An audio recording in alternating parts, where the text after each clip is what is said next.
صل على سيدنا ومولانا محمد وعلى بسم اللہ الرحمن الرحیم۔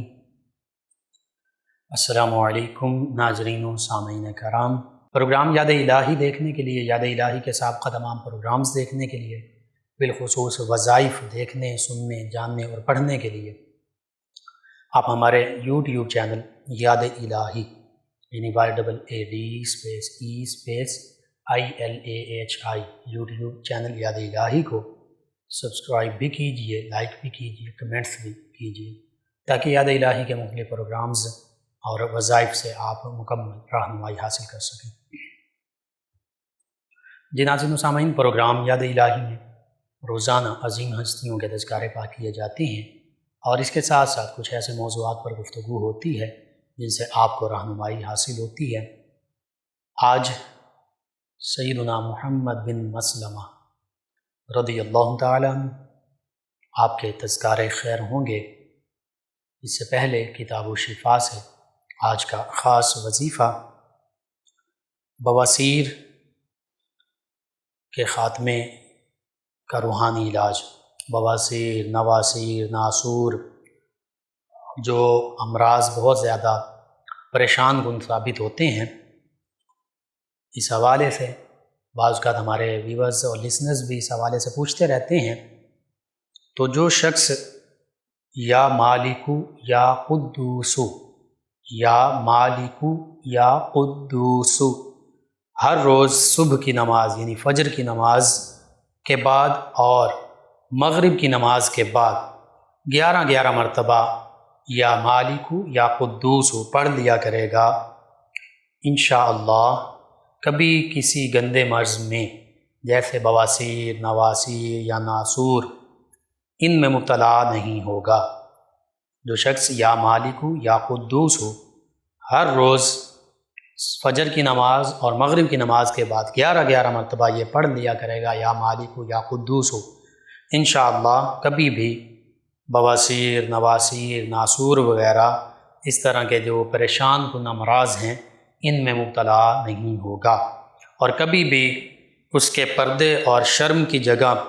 کوئی زخم یا بیماری نہیں ہوگی، اور کبھی بھی اس کو شرم و حیا کی جگہ کسی غیر کو دکھانے کی ضرورت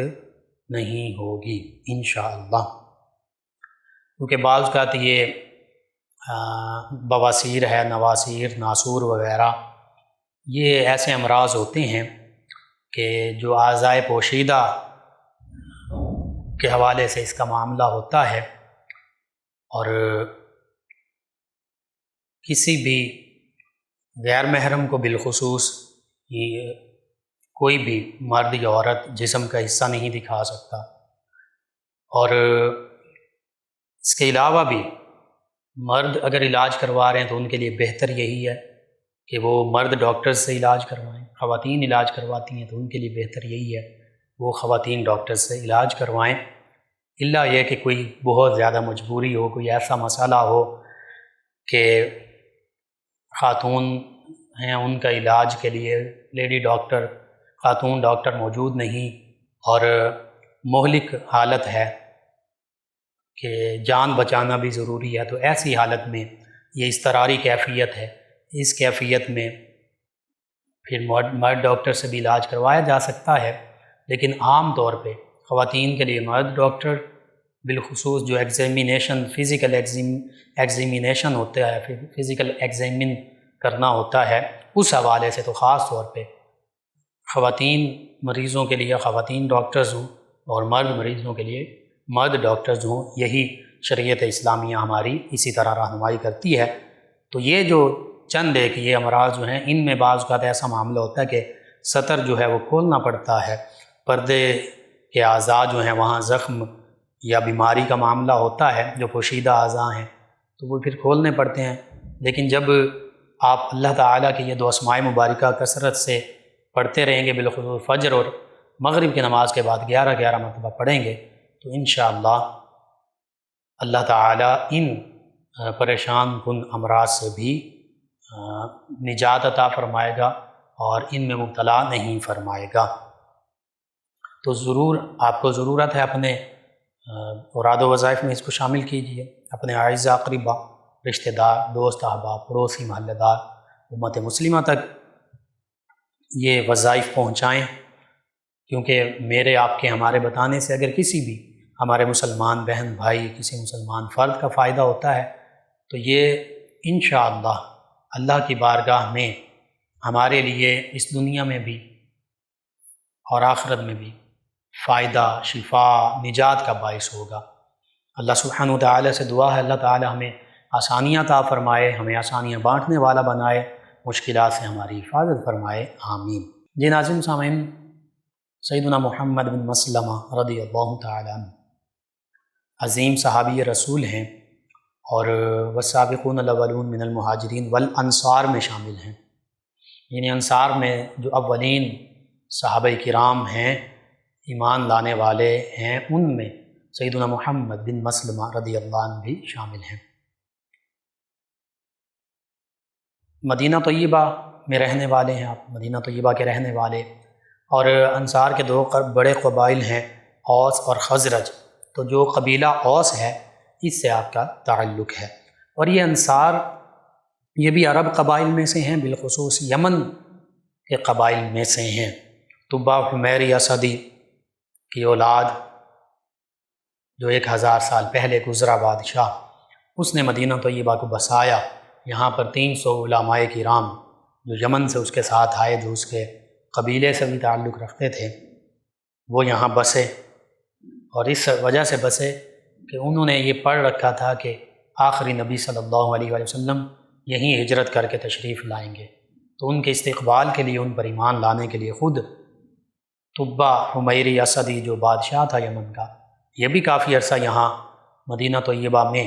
1000 سال پہلے آقا کریم صلی اللہ علیہ وآلہ وسلم کی ہجرت سے مقیم رہا، اس انتظار میں کہ شاید نبی کریم صلی اللہ علیہ وآلہ وسلم میری زندگی میں تشریف لے آئیں، آخری نبی، آخری رسول، تو میں ان پر ایمان لاؤں۔ پھر بادشاہت کے، حکمرانی کے، رعایا کے، اپنے ملک کے انتظام اور معاملات بھی تھے، تو ان معاملات کی وجہ سے اسے واپس جانا پڑا۔ اس نے پھر ایک خط لکھا نبی کریم صلی اللہ علیہ وآلہ وسلم کے نام، اور اپنی جانب سے اس میں اس نے، اور وہ خط اس نے اپنی اولاد اور اپنے ان لوگوں کو دیا جو علماء تھے اور جنہیں مدینہ طیبہ میں بسایا گیا تھا، اور کہا تھا کہ یہ آپ نے نسل در نسل آگے سے آگے منتقل کرنا ہے، اس وقت تک منتقل کرتے رہنا ہے جب تک نبی کریم صلی اللہ علیہ وآلہ وسلم ہجرت کر کے یہاں تشریف نہ لے آئیں، اور جب وہ تشریف لے آئیں تو پھر بس یہ میرا خط ان کی بارگاہ میں پیش کر دینا ہے۔ نبی کریم صلی اللہ علیہ وآلہ وسلم نے جب ہجرت فرمائی تو سیدنا ابو ایوب انصاری رضی اللہ عنہ یہ بھی اسی اسد حمیری طبع اسدی حمیری بادشاہ تھا یمن کا، اسی کے اولاد میں سے ہیں، تو ان کے غلام کے پاس وہ خط تھا، ان کی طرف سے ان کے پاس موجود تھا۔ تو نبی رحمت صلی اللہ علیہ وآلہ وسلم نے جہاں یہ فرمایا کہ میری اونٹنی اللہ کے حکم کی پابند ہے، معمور ہے، اللہ نے اسے حکم دیا ہے، اس حکم کے مطابق یہ جس گھر کے پاس بیٹھ جائے گی وہاں میں قیام کروں گا۔ وہ سیدنا ابو ایوب انصاری رضی اللہ عنہ کے گھر کے پاس بیٹھی۔ اس میں اور بھی کئی حکمتیں، اور ایک حکمت یہ بھی تھی کہ ان کے پاس، ان سیدنا ابو ایوب انصاری رضی اللہ عنہ اور ان کے غلام کے پاس وہ خط بھی تھا، اور یہی حقیقی طور پر نبی کریم صلی اللہ علیہ وآلہ وسلم کے میزبان اس حوالے سے بنتے تھے کہ طبع حمیری اسدی کی اولاد میں سے بھی تھے اور وہ امانت ان کے پاس تھی، تو نبی کریم صلی اللہ علیہ وآلہ وسلم نے انہیں بھی شرف عطا فرمایا، اور یہ اس بادشاہ طبع حمیری اسدی کے لیے بھی شرف تھا کہ اسی کی اولاد کے گھر میں آپ نے قیام فرمایا، قدم رنجہ فرمایا۔ اور اس موقع پر جہاں یہ فرمایا کہ میری اونٹنی اللہ کی طرف سے اسے حکم جو دیا جائے گا اس کے مطابق جہاں اللہ کا حکم ہوگا یہ معمور ہے وہاں بیٹھے گی، تو سیدنا ابو ایوب انصاری رضی اللہ عنہ کے گھر کے باہر بیٹھی۔ وہیں پر آقا کریم صلی اللہ علیہ وآلہ وسلم نے اس غلام کا نام لے کر، جس کو بظاہر نبی کریم صلی اللہ علیہ وآلہ وسلم نے پہلے نہیں دیکھا تھا، نہ اس نے نبی کریم صلی اللہ علیہ وآلہ وسلم کو دیکھا تھا، اور نبی کریم صلی اللہ علیہ وآلہ وسلم نے اس سے یا کسی سے اس کا نام بھی نہیں پوچھا تھا، تو اس کو اس کا نام لے کر فرمایا کہ فلاں میری امانت میرا وہ خط مجھ تک پہنچا دو۔ تو اس خط کا لب لباب یہی تھا کہ اے محمد صلی اللہ علیہ وآلہ وسلم، اے اللہ کے سچے نبی، سچے رسول، آخری نبی، آخری رسول، میں آپ کی نبوت و رسالت، ختم نبوت، ختم رسالت، آپ پر ایمان لاتا ہوں۔ تو نبی کریم صلی اللہ علیہ وآلہ وسلم نے ان کے ایمان کو قبول بھی فرمایا اور ان کے ایمان کی گواہی بھی دی اور ان کے لیے دعا بھی فرمائی۔ تو یہ مدینہ طیبہ ہے، یہ اس کی تاریخ مختصر سا ایک اس کی ابتدا اور بنیاد کیسے پڑی، اس حوالے سے ایک واقعہ جو سیرت کی کتابوں میں مذکور ہے۔ تو سیدنا محمد بن مسلمہ رضی اللہ عنہ، صحابیت کا شرف پانے والے انصار صحابہ کرام علیہ رضوان میں اولین ایمان لانے والوں میں شامل، اور یہ اس وقت ایمان لائے جب نبی کریم صلی اللہ علیہ وآلہ وسلم نے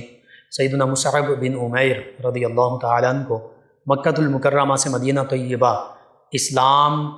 کی تبلیغ کے لیے، اسلام کی نشر و اشاعت کے لیے، اسلام کا پیغام پہنچانے کے لیے، اللہ کی وحدانیت، نبی رحمت صلی اللہ علیہ وآلہ وسلم کی ختم نبوت، ختم رسالت کا پیغام پہنچانے کے لیے بھیجا۔ اور یہ سیدنا مصعب بن عمیر رضی اللہ عنہ وہ ہستی ہیں، نوجوان تھے، اور جب اسلام قبول کیا تو اس سے پہلے شہزادوں کی طرح رہا کرتے تھے، عمدہ سے عمدہ، قیمتی سے قیمتی کپڑے پہنتے، خوشبوئیں لگایا کرتے، اور لوگ ان پر رشک کیا کرتے تھے۔ لیکن جب اسلام قبول کیا تو انہیں تکالیف پہنچائی گئی ان کے خاندان کی طرف سے، اور پھر اسلام قبول کرنے کے بعد انہوں نے بالکل سادہ زندگی بسر کرنا شروع کی۔ وہ ہستی کے جو نوجوان اور پھر ایسے ناز و نعم میں پلے، عیش و عشرت اور پھر دنیاوی تمام اللہ کی نعمتیں اتنی وافر مقدار میں حاصل، ان کے لیے سادگی اختیار کرنا، آج ہمیں کہا جائے کہ ہم مکمل سادگی اختیار کر لیں، یعنی سادہ سا کھانا کھا لیں، کوئی لمبے چوڑے لوازمات نہ ہوں، لمبی چوڑی ڈشز نہ ہوں، ہوٹلنگ نہ ہو، تو ہم سے نہیں رہا جاتا عام طور پہ، الا ماشاء اللہ۔ اللہ کے بندے آج بھی موجود ہیں جو بالکل سادہ زندگی گزارتے ہیں، اور اگر کوئی اضافی ان کے پاس روپیہ پیسہ ہوتا ہے تو وہ اپنے دیگر مستحق رشتہ داروں، پڑوسیوں، محلہ داروں، امت مسلمہ، دیگر مسلمان بھائیوں پر خرچ کر دیتے ہیں۔ ایسے بھی اللہ کے نیک بندے ہیں، لیکن عام طور پہ ہماری روش یہی ہے کہ ہم ہر حوالے سے ہم چاہتے ہیں کہ برانڈڈ کپڑے ہوں، برانڈڈ جوتے ہوں، امپورٹڈ ہماری چیزیں ہوں، لگژریز ہوں، لباس، جوتے، حتیٰ کہ کھانا پینا ہمارا جو ہے وہ بڑے سے بڑے ہوٹل میں ہو، ریسٹورنٹ میں ہو، اور مہنگے سے مہنگا ہو۔ ایسے لوگوں سے اگر کہہ دیا جائے کہ بھائی مسلمانوں کو، اور بالخصوص آج جب معاشی معاملات ایسے دیگرگوں ہیں، جب سیلاب کا عالم ہے، جب غربت بڑھ رہی ہے، مہنگائی اور بیروزگاری بڑھ رہی ہے، تو ایسے لوگوں سے اگر کہہ دیا جائے کہ آپ کفایت شعاری اپنائیں، قناعت پسندی اپنائیں، اعتدال اور میانہ روی کو اپنائیں، اور فضول خرچی نہ کریں، زیادہ خرچ نہ کریں، بس سادہ خوراک کھائیں، سادہ لباس پہنیں، سادہ چیزیں استعمال کر لیں، تو بڑا مشکل ہوتا ہے۔ یہ سیدنا مصعب بن عمیر رضی اللہ عنہ ہیں کہ جنہوں نے وہ ساری ناز و نعم اور لگژریز والی لائف چھوڑی، اور یکسر 360 ڈگری اینگل سے ان کی لائف تبدیل ہوتی ہے، سادہ زندگی گزارتے ہیں، پھر مکہ طیبہ، مکہ مکرمہ بھی چھوڑتے ہیں، اپنا گھر بار، پراپرٹی، مال و دولت، والدین، رشتہ دار، سب کچھ چھوڑ کے مدینہ طیبہ اسلام کی خاطر جاتے ہیں، اور پھر اسلام کا پیغام مدینہ طیبہ کے لوگوں تک پہنچاتے ہیں۔ آپ کے پیغام پر جو حقیقت میں نبی کریم صلی اللہ علیہ وآلہ وسلم کا پیغام تھا، آپ ایمبیسیڈر آف اسلام تھے، ambassador of holy prophet peace be upon him صلی اللہ علیہ وآلہ وسلم تھے آپ، یعنی نبی کریم صلی اللہ علیہ وآلہ وسلم کے نمائندہ بن کر تشریف لے گئے تھے مدینہ طیبہ۔ تو آپ کے دست مبارکہ پر کئی اوس و خزرج انصار کے مرد اور خواتین نے اسلام کا شرف پایا، اور پھر نبی رحمت صلی اللہ علیہ وآلہ وسلم سے بیعت کی، بیعت عقبہ اولا، بیعت عقبہ ثانیہ، اور پھر آقا کریم صلی اللہ علیہ وآلہ وسلم جب مدینہ طیبہ ہجرت کر کے تشریف لائے تو پھر آقا کریم صلی اللہ علیہ وآلہ وسلم کے دست مبارکہ پر مرد صحابہ کرام علیہم رضوان نے ہاتھوں میں ہاتھ دے کر بیعت کی، اور جو خواتین صحابیات رضی اللہ عنہم تھیں ان کے لیے یہ معاملہ نہیں تھا۔ نبی کریم صلی اللہ علیہ وآلہ وسلم خواتین سے ہاتھ نہیں ملاتے تھے، ان کے لیے یہی ہوتا تھا کہ ان کو پیغام سامنے موجود ہے تو انہیں نبی کریم صلی اللہ علیہ وآلہ وسلم چند چیزوں کا وعدہ ان سے لیتے کہ اللہ کے سوا کسی کی عبادت نہیں کرنی، اللہ کی وحدانیت پر ایمان لانا ہے، اللہ کی معبودیت پر ایمان لانا ہے، اور میری نبوت اور رسالت، یعنی نبی کریم صلی اللہ علیہ وآلہ وسلم اپنے بارے میں فرمانا کہ میری نبوت اور رسالت پر ایمان لانا ہے۔ اور اس کے بعد خواتین کے لیے بالخصوص یہ بھی تھا، مردوں کو بھی یہ فرمایا جاتا کہ شرم گاہوں کی حفاظت کرنی ہے، اپنی عفت عصمت کی حفاظت کرنی ہے۔ پھر پردے کا حکم نازل ہوا تو پردے کا ذکر ہوا، نماز، روزہ، حج، زکوٰۃ، حقوق اللہ، حقوق العباد، ان چیزوں کا وعدہ لیا جاتا تھا۔ سورہ جو 28واں پارہ ہے اس میں غالباً سورہ ممتحنہ، اس میں خواتین جو صحابیات ہیں ان سے بیعت کیسے نبی کریم صلی اللہ علیہ وآلہ وسلم لیتے تھے اس کی تفصیل بھی موجود ہے۔ تو یوں سیدنا محمد بن مسلمہ رضی اللہ عنہ جو اوس کے انصار صحابہ کرام علیہ رضوان سے تعلق رکھتے ہیں، یہ بھی اولین اسلام لانے والوں میں شامل ہیں۔ سیدنا مصعب بن عمیر رضی اللہ عنہ کے اس پیغام اسلام پہنچانے پر انہوں نے اسلام کی دولت قبول کی، اسلام کی دولت پائی، ایمان سے مشرف ہوئے، مومنین، کاملین، صالحین، اولین میں شامل ہوئے، اور پھر آقا کریم صلی اللہ علیہ وآلہ وسلم کے دست مبارکہ پر بھی بیعت کی۔ پھر نبی رحمت صلی اللہ علیہ وآلہ وسلم کے ساتھ تمام غزوات میں بھی شامل رہے۔ ان کی ولادت باسعادت کے حوالے سے یہ ملتا ہے کہ نبی کریم صلی اللہ علیہ وآلہ وسلم کہ ہجرت مدینہ طیبہ سے 22 برس پہلے ان کی ولادت باسعادت ہوئی۔ بہرحال جب یہ ایمان لائے، نبی کریم صلی اللہ علیہ وآلہ وسلم کے جانثاروں میں شامل ہوئے، آقا کریم صلی اللہ علیہ وآلہ وسلم مدینہ طیبہ ہجرت کر کے تشریف لائے، غزوات ہوئیں، غزوات میں ساتھ رہے۔ ان کے کئی امتیازی اوصاف بھی ہیں، نمایاں اوصاف بھی ہیں۔ صحابیت کا شرف ہی وراء الورا، یہی سب سے بڑا مقام و مرتبہ۔ لیکن صحابہ کرام علیہم رضوان نبی کریم صلی اللہ علیہ وآلہ وسلم سے محبت کیسے کرتے تھے،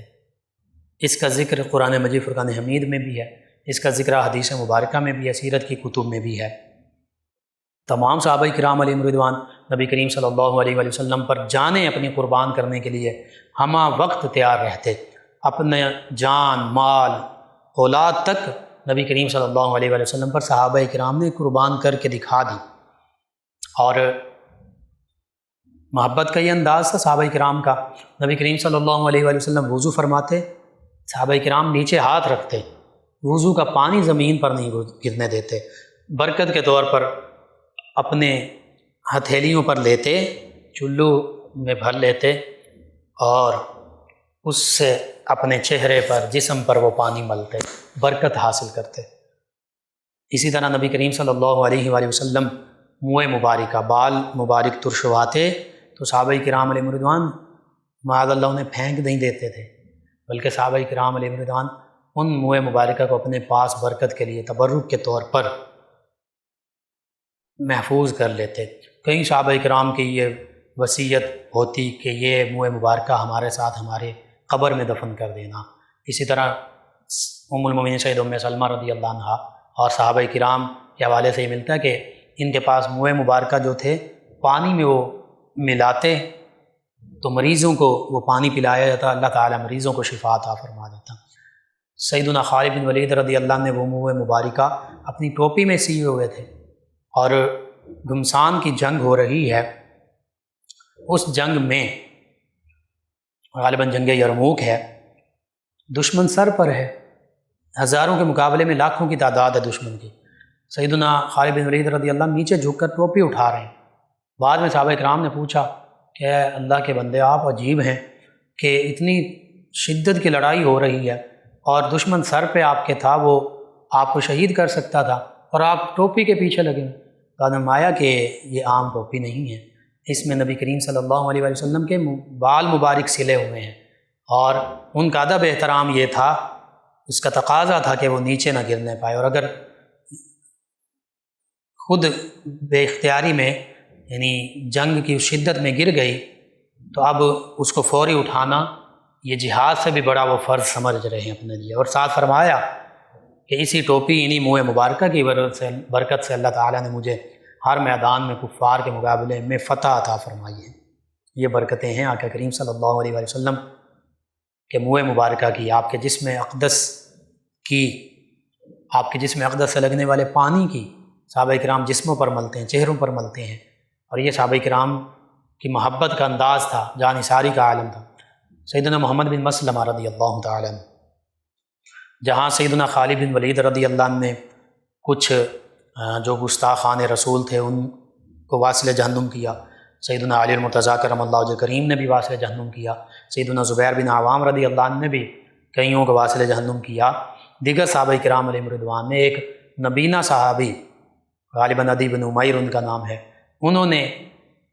اپنی ولد، اپنی کنیز، جن سے ان کے 2 خوبصورت بیٹے بھی تھے،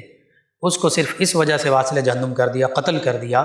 کہ وہ نبی کریم صلی اللہ علیہ وآلہ وسلم کی شان میں تنقیص کرتی تھی، گستاخانہ جملے بولتی تھی۔ یہ صحابی نابینا تھے اور ان کے 2 خوبصورت بیٹے تھے، اس کنیز سے بھی محبت تھی کہ اسی سے تو اللہ نے 2 بیٹے عطا کیے، بیٹوں سے بھی محبت تھی، لیکن اس کنیز کو جس سے 2 بیٹے اللہ نے عطا فرمائے، اس کی بدبختی یہ کہ وہ نبی کریم صلی اللہ علیہ وآلہ وسلم کے بارے میں خوب سے باطن کا اظہار کرتی تھی، اپنے اندر کی خباثت نکالتی تھی۔ تو انہوں نے بارہا اسے منع کیا، وہ نہ رکی، تو ایک دن انہوں نے چھرا اس کے پیٹ میں گھونپا اور اسے واصل جہنم کر دیا، قتل کر دیا۔ صبح کے وقت نبی کریم صلی اللہ علیہ وآلہ وسلم کی بارگاہ میں تمام صحابہ کرام فجر کی نماز میں حاضر ہوا کرتے تھے، یہ بھی حاضر تھے۔ تو یہ معاملہ کھلا، پتہ چلا، نبی کریم صلی اللہ علیہ وآلہ وسلم میں آیا کہ وہ جو ولد، جو کنیز ہے، لونڈری ہے، اس کو کس نے قتل کیا؟ تو سیدنا عدی بن عمیر رضی اللہ عنہ، یہ نبینہ صحابی، یہ فرماتے ہیں کہ میں ڈرتے ڈرتے آگے ہوا، میں نے عرض کیا یا رسول اللہ صلی اللہ علیہ وسلم، میں نے اس کو قتل کیا ہے۔ تو نبی کریم صلی اللہ علیہ وسلم نے پوچھا آپ نے کیوں قتل کیا؟ تو انہوں نے عرض کیا یا رسول اللہ صلی اللہ علیہ وسلم، یہ آپ کے بارے میں نازیبا کلمات کہتی تھی، میں بارہا اسے منع کرتا تھا، یہ رکتی نہیں تھی، تو میں نے اس لیے اسے قتل کر دیا۔ نبی کریم صلی اللہ علیہ وسلم نے اس موقع پر، بعض روایت میں یہ موجود ہے، فرمایا کہ اس معاملے میں تو 2 بکریاں بھی آپس میں سینگ نہیں لڑاتیں، یعنی نبی کریم صلی اللہ علیہ وسلم کی حرمت کے حوالے سے جانور بھی اس بات پر ایگری ہیں کہ جو تنقیص سے نبی صلی اللہ علیہ وسلم کرے گا تو اس کے انجام بد تک پہنچانے سے انسان تو انسان، جانوروں کو بھی کوئی اس سے معاملہ نہیں ہے کہ یہ کیوں قتل کیا گیا۔ اسی طرح اور بھی کئی واقعات ملتے ہیں جن ہستیوں کا میں نے نام لیا۔ ابن قتل جو ہے کعبۃ اللہ کے غلاف کے ساتھ لپٹا ہوا ہے۔ فتح مکہ کا موقع ہے کہ جب تمام ان جانی دشمنوں کو نبی کریم صلی اللہ علیہ وسلم نے معاف فرما دیا کہ جنہوں نے صحابہ کرام علیہ رضوان پر ظلم و ستم کیے تھے، جنہوں نے نبی رحمت صلی اللہ علیہ وسلم کو تکلیف پہنچائی تھیں، ان کو معاف فرما دیا۔ سیدنا ابو سفیان رضی اللہ عنہ کے لیے فرمایا، جو بھی ایمان نہیں لائے، اس فرمان کے بعد ایمان لائے، کہ جو ان کے گھر میں بھی پناہ لے اس کے لیے بھی امان ہے، وہ بھی محفوظ ہے۔ جو اپنے گھر میں چلا جائے، اپنے گھر کو اندر سے بند کر دے، دروازہ بند کر دے، اس کے لیے بھی امان ہے۔ جو کعبۃ اللہ میں چلا جائے اس کے لیے بھی امان ہے۔ لیکن ایک شخص کو امان نہ ملی جو گستاخ رسول تھا، ابن قتل اس کا نام ہے۔ صحابہ کرام علیہ رضوان نے دیکھا کہ یہ کعبۃ اللہ کے پردے کے ساتھ چمٹا ہوا ہے، اور اس نے سمجھا کہ میں یہاں شاید بچ جاؤں گا، کیونکہ کعبۃ اللہ میں عام طور پر کفار بھی اور مسلمانوں کے لیے بھی یہی حکم تھا کہ وہاں پر امن جو چلا جائے وہ امن میں آ جاتا ہے۔ لیکن امن اس واقعے سے بھی پتہ چل رہا ہے، امن عالم نبی کریم صلی اللہ علیہ وآلہ وسلم کی محبت، تعظیم، آپ کی عظمت، رفعت اور شان کے ساتھ مشروط ہے۔ کوئی نبی کریم صلی اللہ علیہ وآلہ وسلم کی شان میں تنقیص کرے تو پھر کوئی امن نہیں، پھر چاہے پوری دنیا کا امن تہ و بالا ہو جائے، نبی کریم صلی اللہ علیہ وآلہ وسلم کی تنقیص کرنے والے کا انجام یہی ہوگا جو قرآن مجید فرقان حمید میں اللہ نے فرمایا، ان الذین یؤذون اللہ ورسولہ لعنہم اللہ فی الدنیا والآخرہ، کہ بے شک جو اللہ اور اس کے رسول صلی اللہ علیہ وآلہ وسلم کو اذیت پہنچاتے ہیں، تکلیف پہنچاتے ہیں، دنیا اور آخرت میں ان کے لیے لعنت، اللہ کی رحمت سے دوری، وَأَعَدَّ لَهُمْ عَذَابًا مُهِينًا، اور اللہ نے ان کے لیے عذاب مہین، دردناک عذاب تیار کر رکھا ہے۔ پھر آگے فرمایا سورہ احزاب میں ملعونین، یہ ملعونین ہیں جو نبی کریم صلی اللہ علیہ وآلہ وسلم کی شان میں تنقیص کرتے ہیں، یہ لعنت شدہ ہیں، ان پر لعنت کی گئی، اللہ کی رحمت سے دور ہیں۔ اینما ثقفوا، جہاں کہیں پائے جائیں، اخذوا، پکڑ لیے جائیں، وقتلوا تقتیلا، اور شدید طریقے سے قتل کر دیے جائیں۔ اگرچہ یہ حکومت اسلامیہ کی ذمہ داری ہے، یعنی ہر عام مسلمان اس طرح قانون کو ہاتھ میں نہیں لے سکتا، عام طور پر یہ اسلامی ریاست اور عدلیہ کی ذمہ داری ہے کہ جو تنقیص کرتا ہے، نبی کریم صلی اللہ علیہ وآلہ وسلم کی شان میں گستاخی کرتا ہے، اس کو پھانسی کے پھندے پر لٹکایا جائے۔ لیکن بعض کا ایسا معاملہ ہوا بامر مجبوری، جیسے غازی علم الدین شہید علیہ رحمہ، غازی عامر چیمہ شہید، غازی تنویر، غازی ممتاز قادری علیہم الرحمہ، ان جیسے لوگ سچے عاشق رسول مجبوراً جب انہوں نے دیکھا کہ کورٹس، عدلیہ اور اسلامی ریاست اپنا کردار نہیں ادا کر رہی، آسیہ ملعونہ جیسی گستاخہ کو فرانس کے حوالے کر دیا جاتا ہے، تو پھر صبر کا پیمانہ چھلک پڑتا ہے۔ پھر سیدنا امام مالک رضی اللہ عنہ کا وہ فتویٰ کہ کوئی نبی کریم صلی اللہ علیہ وآلہ وسلم کی شان میں تنقیص کرے تو پھر امت مسلمہ اس کا بدلہ لے، اور فرمایا کہ اگر امت مسلمہ بدلہ نہیں لے سکتی پھر امت مسلمہ کو مار جانا چاہیے، پھر ایسی امت کی ضرورت نہیں ہے جو نبی علیہ السلام کی تنقیص کرنے والے کو بھی ٹھکانے نہ لگا سکے۔ بہرحال سیدنا محمد بن مسلمہ رضی اللہ عنہ، انہیں بھی یہ شرف حاصل ہے کہ انہوں نے ایک گستاخ رسول کو واصل جہنم کیا اور نبی رحمت صلی اللہ علیہ وآلہ وسلم کے حکم پر کیا۔ بعض کا صحابہ کرام علیہم رضوان خود جو گستاخان رسول تھے ان کو واصل جہنم کرتے تھے، بعض کا نبی کریم صلی اللہ علیہ وآلہ وسلم حکم دیتے تھے۔ نبی کریم صلی اللہ علیہ وآلہ وسلم ریاست اسلامیہ کے سربراہ بھی تھے، قاضی القضاء بھی تھے۔ نبی کریم صلی اللہ علیہ وآلہ وسلم فلا وربک لا یؤمنون حتی یحکموک فیما شجر بینہم ثم لا یجدوا فی انفسہم حرجا مما قضیت ویسلموا تسلیما۔ نبی کریم صلی اللہ علیہ وآلہ وسلم کا حکم دراصل اللہ ہی کا حکم ہے، نبی کریم صلی اللہ علیہ وآلہ وسلم کی اطاعت دراصل اللہ ہی کی اطاعت ہے۔ تو سیدنا محمد بن مسلمہ انہوں نے کیسے یہ شرف پایا گستاخ رسول کو قتل کرنے کا؟ کعب بن اشرف یہودی،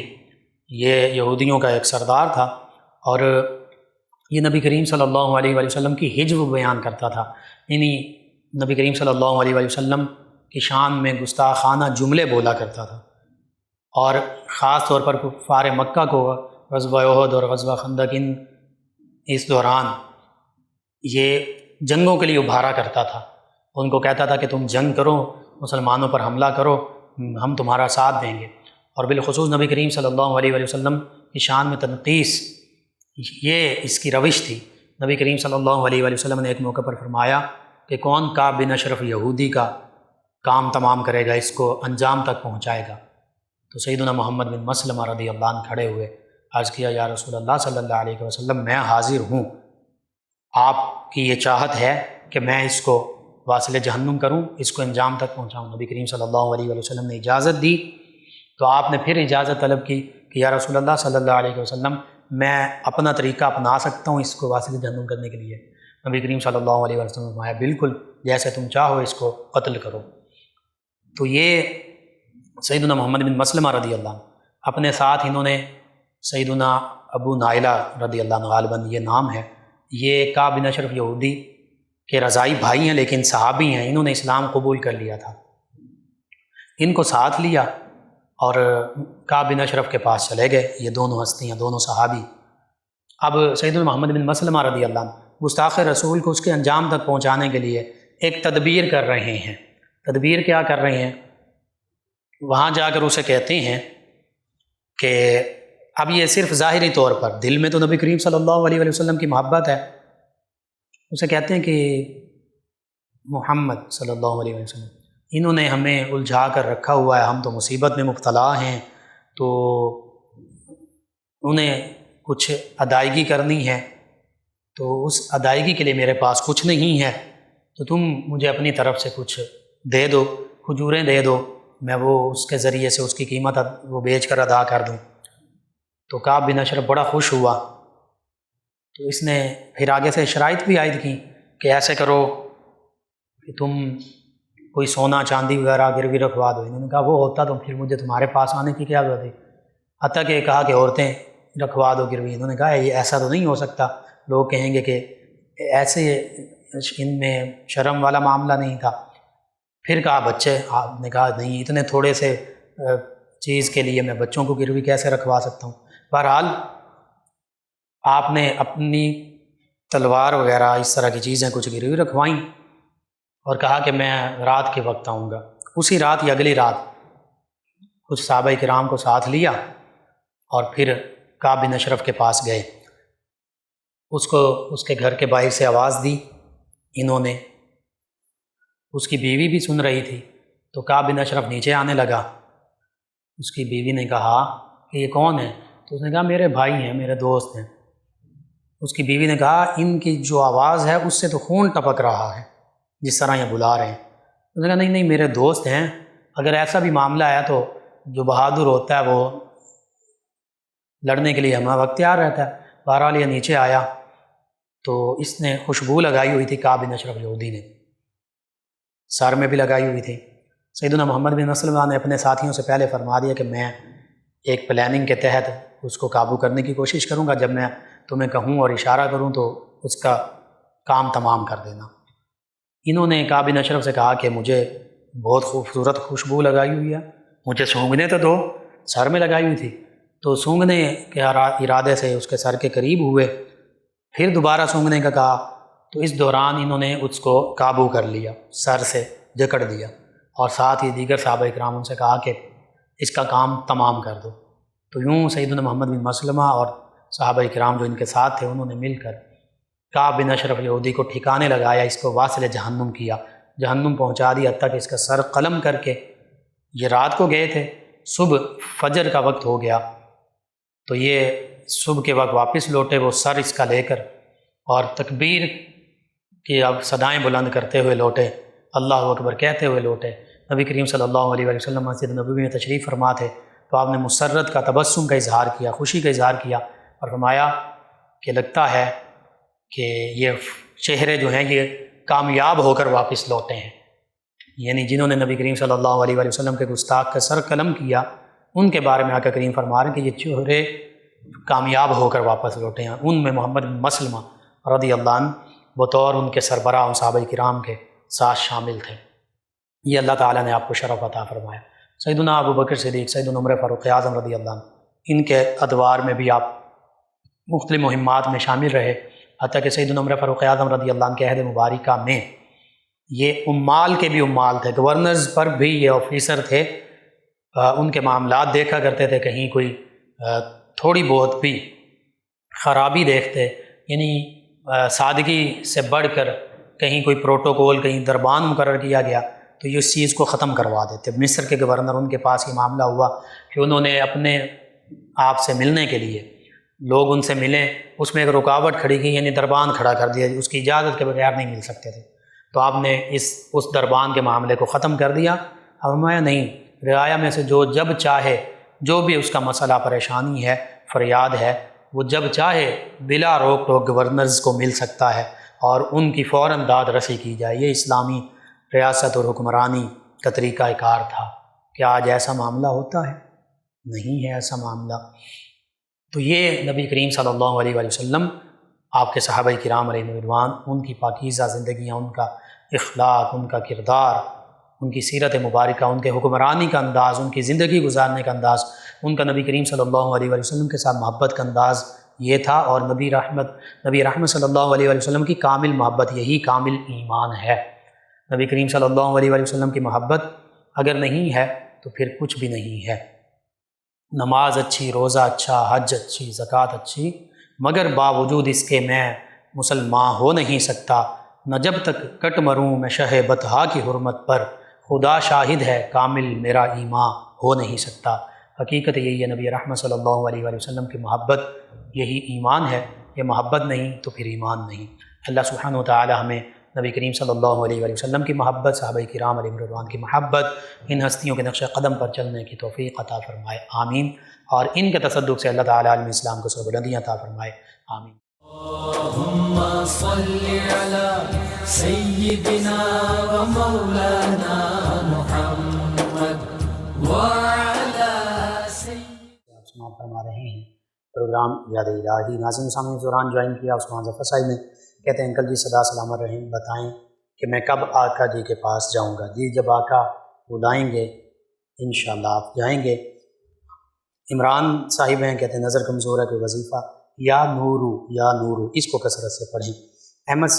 باٹ ہیں، یہ کہتے ہیں آپ کا پروگرام اچھا ہے، منافق سے بچنے کے لیے وظیفہ۔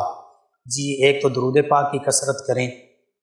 اور دوسرا سورہ اخلاص کثرت سے پڑھیں۔ ساجدہ صاحب ہیں فیصل آباد سے، کہتے ہیں السلام علیکم۔ جی وعلیکم السلام۔ کہتی ہیں کہ آپ کا پروگرام بہت شوق سے سنتے ہیں۔ بیٹی کہتے ہیں کہ ان کے گھر پیدا ہوئی ہے، 25 دن کی ہو گئی ہے، نام نہیں رکھا، کوئی نام بتا دیں۔ جی خدیجہ نام رکھ سکتے ہیں، عائشہ رکھ سکتے ہیں، حفصہ رکھ سکتے ہیں، امہات المومنین میں سے کوئی بھی نام، فاطمہ رکھ سکتے ہیں، زینب رکھ سکتے ہیں۔ تو یہ صحابیات، امہات المومنین اور اہل بیت کی جو یہ تمام مقدس خواتین، ان میں سے کوئی بھی نام آپ رکھ لیں۔ شانزہ صاحب نے فیصل آباد سے کہا، انہوں نے کہا السلام علیکم، آپ کا پروگرام بہت اچھا۔ جی وعلیکم السلام۔ خواب میں بارش، جی اللہ کی رحمت ہے، اس کی تعبیر یہی ہے، اللہ تعالیٰ مزید رحمت عطا فرمائے گا۔ ایک اور لسنر ہیں، شادی کا انہوں نے وظیفہ پوچھا، یہ سورہ اخلاص 41 مرتبہ روزانہ 90 دن تک پڑھیں، اول آخر تعداد میں درود پاک، رات کو سونے سے پہلے یہ پڑھیں، اللہ سے دعا بھی کریں۔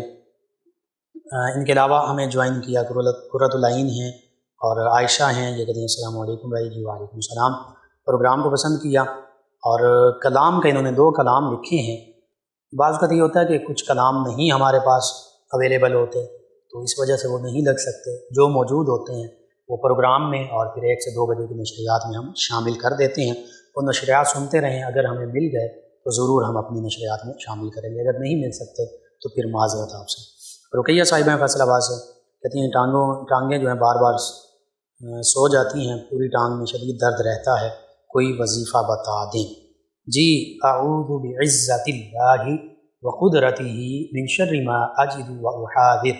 اعوذ بعزت اللہ وقدرتہ من شر ما اجد واحاذر، یہ کم از کم 7 مرتبہ پڑھ کر